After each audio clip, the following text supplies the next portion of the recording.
You talked about the disintegration of the nuclear family. How do you see your role as a congressman to preserve marriages between a man and a woman?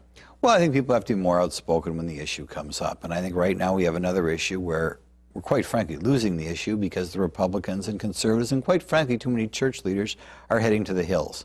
But I think you have to look what's become of our country. You know, about, I know it was a week ago, 2 weeks ago now, John Kerry was in Africa. Now, usually I associate the United States with being a positive influence on Africa.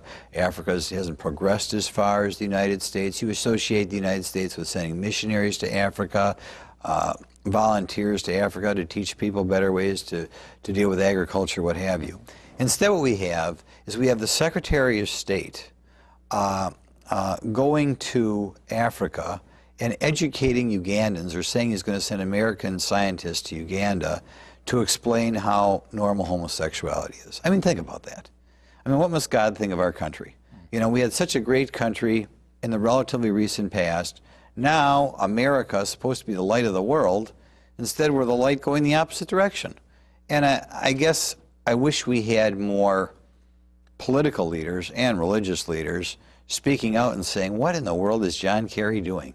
I mean, what must God think of our country if now, again, rather than sending people to Uganda to explain better agricultural techniques, sending missionaries to Africa, educating people on Christianity, we send scientists to Africa to say how wonderful the homosexual lifestyle is. It's just unbelievable what's become of our country. One more question.